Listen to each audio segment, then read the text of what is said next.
some of the comments made by my predecessors, my previous speakers, to thank you for inviting us to this session and for all the explanations you have made. On behalf of my party, we have confidence in INEC. But what you have not explained, with due respect, is why did you have to wait till 2 a.m. this morning to realize that you have logistic challenges? Because over the week, some people raised doubt about whether or not INEC was in a position to proceed with the election. And you keep reassuring the country that you are ready. Because like the gentleman from maybe one of the previous speakers said, we have incurred a lot of costs to mobilize party agents to 176,000 polling units across the country. This entails huge cost, it entails huge risk, and there are huge logistics. So as much as INEC has huge logistics to cope with, every serious presidential candidate has just as much huge logistics to cope with.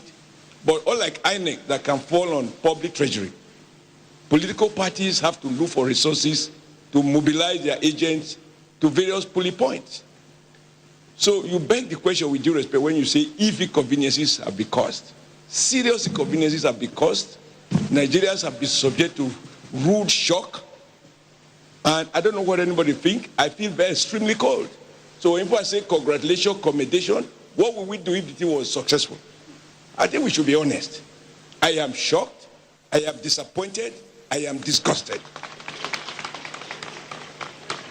And the real question that I will insist, Mr. Chairman, with all due respect, is to tell us why by Wednesday you were not in a position, since you acknowledged that the weather was bad, you should have taken all of this into account and announced this postponement at least 48 hours before the due time, so that political parties don't have to mobilize resources across 176,000 polling units.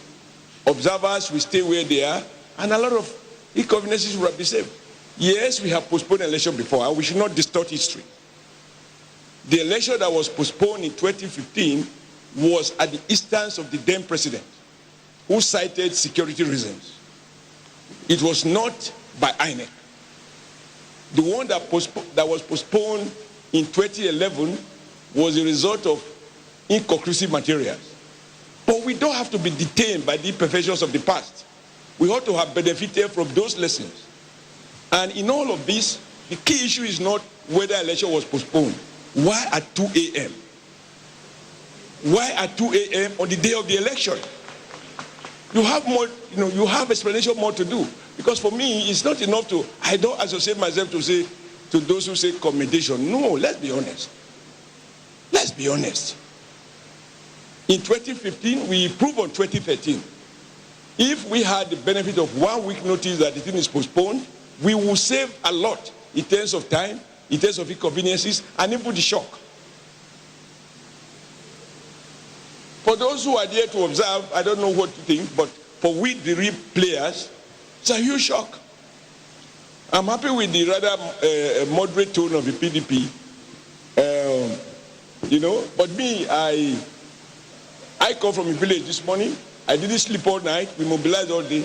So I ask you, sir, why didn't you inform us at least 48 hours before, when you notice that you have issues with weather, you have issues with logistics, and at the airport, people can see a lot of cargoes. You didn't know all of this until 2 a.m. this morning? For me, time is the issue. And I want to associate myself with the young lady who said, of course you can't but accept responsibility. It doesn't offer me any comfort.